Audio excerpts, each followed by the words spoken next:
All right, so Marx and Engels, huh? Kind of a power duo in the world of thought, right? Definitely a pair that left their mark. Yeah, and today we're going to deep dive into their writings, try to figure out where their minds met and maybe where they went off on their own paths. Sounds good. We've got the Communist Manifesto, of course. Can't talk about these two without that one. Essential reading. Das Kapital. That's a bit of a beast. Oh, yeah. Dense, but important. We'll try to make it digestible. We'll do our best. And we've got some Engels in the mix, too. The condition of the working class in England. Ah, classic. And even a little taste of the origin of the family to see how far their thinking went. Broadening the scope a bit. Yeah, so it's like we're going on a treasure hunt, right?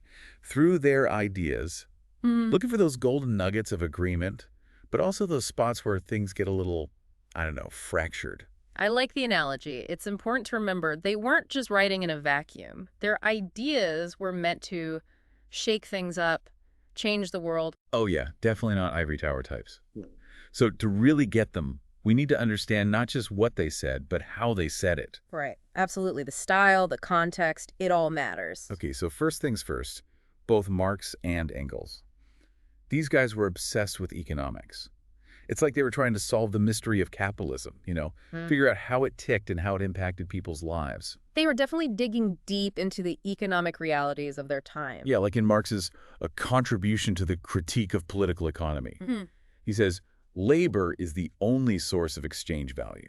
A foundational concept for both of them. So it's like he's saying the value of something comes from the work put into making it. Exactly. The later theory of value. Which was pretty radical back then, right? Oh, yeah. A direct challenge to the traditional view that value came from scarcity or some inherent quality of the thing itself. So they flipped the script, put the focus on the worker. Right. The worker. The one who creates. Yeah, like imagine you spend hours, days even, building this beautiful table. The value isn't just because it's wood. Exactly. It's the skill, the time, the effort you poured into it. Your labor. Precisely. And from this idea of labor creating value, they developed another key concept, surplus value. Surplus value. What's that? It's that extra value workers create beyond what they're paid. The profit, essentially, that capitalists pocket. Ah, so they saw that as the root of the problem, like workers getting a raw deal. They saw it as exploitation, a fundamental injustice of the capitalist system. Okay, so they both saw capitalism as, I don't know, the bad guy. They were both deeply critical of its inherent inequalities and contradictions. But did they always agree on how to expose those problems, like how to talk about them? Their styles were pretty different, weren't they? Oh, absolutely. Marx could be quite dense, theoretical. Yeah, like Das Kapital. Whoa, that's some serious reading. It is a deep dive into the mechanisms of capitalism. And Engels, he seemed more, I don't know, grounded, like he was writing from experience. You're right. He had that firsthand perspective, especially in the condition of the working class in England. So it's like Marx is writing a symphony, all complex and layered. And Engels is painting a picture, vivid and detailed, of real people's lives. Showing us the human side of these economic forces. Exactly, bringing those abstract theories down to earth. Welcome back. Let's pick up where we left off. We were talking about how Marx and Engels had these different styles. Yeah, like Marx, the symphony, then Engels, the painting. But they were both tackling this huge issue of capitalism, right? And they both seemed to think it needed a major overhaul. Right. They saw a socialist revolution as the ultimate goal. A revolution, huh? Hmm. Sounds intense. But even within that shared goal, were there any, like, I don't know, points of disagreement? Nuances? Oh, absolutely. Their thinking wasn't always perfectly aligned. For example, one area where we see an interesting difference is in their approach to the state. The state. So they both agreed that, like, in its current form, the state is basically a tool of the ruling class, right? Yeah. Like it's there to maintain the status quo, protect the interests of the powerful. Right. They saw the state as inherently tied to the existing class structure. But did they see eye to eye on what should happen to the state after a socialist revolution? Like, do we just smash it all up or what? Well, that's where things get a little, well, nuanced. Marx, particularly in his later writings, seemed to suggest that the state would eventually wither away under communism. Wither away, like poof. Gone. The idea being that once class antagonisms are eliminated, no more bourgeoisie versus proletariat, there's no need for a coercive apparatus like the state. So no more police, no more prisons, no more like DMV. It's a radical idea for sure, a vision of a society where the state as we know it simply ceases to exist. Sounds pretty utopian. But was Engels on board with that? Well, while agreeing with the ultimate goal of a stateless society, Engels seemed to be a bit more, shall we say, pragmatic. He emphasized the need for a transitional state. A transitional state. Like a Yeah. stepping stone. Exactly. One that would manage the complex process of moving from a capitalist system to a communist one. Yeah, you can't just flip a switch and expect everything to change overnight, right? Precisely. And this difference in emphasis, I think, reflects a broader tension in their thinking. Revolution versus evolution. So like, how fast should this change happen? Yeah, Marx, especially in his younger, more fiery days, seemed to lean towards a more revolutionary approach.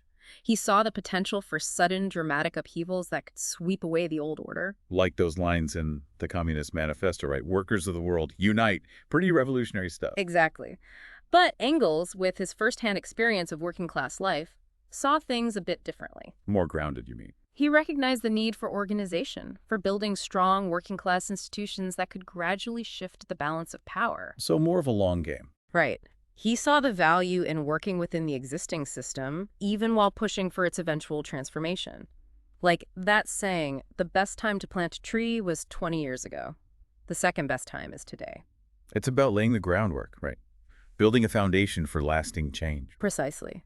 Engels understood the need to educate and organize the working class, to prepare them for the challenges of not just seizing power, but of building a new society.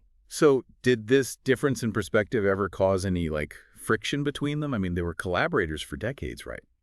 Bound to be some bumps along the way. Oh, their letters definitely reveal moments of tension, especially as they grappled with the complex political events of their time. They debated strategy, they argued about tactics. Sometimes they disagreed on how to interpret events unfolding around them. So it wasn't always a smooth partnership. Not always. But here's the thing. Those disagreements often stemmed from a shared commitment to their ultimate goal: the liberation of the working class and the creation of a more just and equitable society. So even when they disagreed, they were both coming at it from this place of, like, wanting to make the world a better place for working people. Exactly. They weren't afraid to challenge each other, to push back against ideas they didn't agree with, even when it came from their closest collaborator. That's pretty cool, actually. Like, they were committed to the truth, even if it meant disagreeing with their friend. It's a testament to their intellectual honesty, their willingness to engage in vigorous debate. And that's what made their collaboration so fruitful. It prevented them from becoming dogmatic, forced them to constantly re-examine their assumptions. Yeah, it's like iron sharpens iron, right? You need that friction to really refine your ideas. And this tension between revolution and evolution, between radical change and gradual transformation, it's a debate that still echoes within social movements today. Oh, yeah, totally. Like, do we try to dismantle the system from the outside, or do we try to change it from within? It's a tough question. And there's no easy answer. But what we can learn from Marx and Engels is that both approaches have their merits, and that the most effective strategies often involve a combination of both. A bit of both, huh? So it's not just about storming the barricades or playing by the rules. It's about finding that balance, that sweet spot, where you can push for radical change while also working to build power within the existing system. Exactly. It's about being strategic, about understanding the complexities of power, and about never giving up on the fight for a more just and equitable world. And speaking of power, they didn't just limit their analysis to economics and the state, right? They're also interested in how power plays out in other areas of society, like, for example, the family. You're right. They recognize that power dynamics permeate all aspects of human life, not just the political or economic spheres. And Engels really dives into this in his book, The Origin of the Family, Private Property, and the State, right? Absolutely. He makes a pretty radical argument in that work. He suggests that family structures, the way we organize our relationships and kinship, aren't just natural or preordained. They're shaped by economic forces and power dynamics. Whoa, so he's saying, like, love and marriage, it's not all just hearts and flowers. There's a power struggle going on. Well, he argued that the rise of private property led to the development of monogamous marriage as a way to control inheritance, to ensure the passing down of wealth within families. So, like, suddenly love and family become all tangled up with economics and power. Exactly. He uses some fascinating examples from different cultures, like the Iroquois gens, to show how different forms of family and social organization can exist. It's a really thought-provoking work that challenges us to question our assumptions about what's natural and what's socially constructed. Yeah, I never thought of it that way. Like, we just assume that the family is this, like, universal, timeless thing. But he's saying, no, it's a product of history, of specific economic and social conditions. Precisely. And that's what makes Marx and Engels so relevant even today. They provide us with a framework for understanding how power operates in all aspects of our It's like lives. they give us a new set of lenses to see the world through, right? Mm, Suddenly, we start to notice power dynamics everywhere, from the workplace to the family to the political arena. exactly. And that awareness, that critical lens, is essential for understanding how societies function and how we can work to change them for the better. Okay, so they were clearly brilliant thinkers who covered a lot of ground, but they were also products of their time, writing in the 19th century. Does their work really hold up in the 21st century? I mean, we live in a world of smartphones and social media, globalization and artificial intelligence. Can their ideas about capitalism and class struggle really help us make sense of this crazy world we live in today? That's the million-dollar question, isn't it? And it's one we'll explore in the final part of our deep dive. Ooh, cliffhanger. All right, folks, stay tuned. We're about to find out if Marx and Engels are still relevant in the age of Twitter and TikTok. Okay, so last time we left off with this big question. Are Marx and Engels still relevant today? I mean, their world was so different from ours. It was. But what's striking is how many of their predictions have actually come true. Think about it. The concentration of capital, globalization, the gap between the rich and the poor. They saw those trends way back in the 19th century. Yeah, and those trends haven't exactly gone away, have they? They seem even more intense now. But how did they know? It wasn't just luck. They understood the inner workings of capitalism. They saw its drive to accumulate profit, its inherent logic, and they realized it would lead to certain outcomes. Exploitation of workers, wealth inequality, economic crises. They saw those as built-in features of the system. So even with the best intentions, like if every CEO suddenly became super ethical, the system itself would still push them towards maximizing profit no matter what. That's what they argue. It's like this inherent contradiction at the heart of capitalism. It creates amazing things, wealth, innovation, but at the same time, it generates inequality and suffering. And they said you can't fix those problems just by tweaking the system.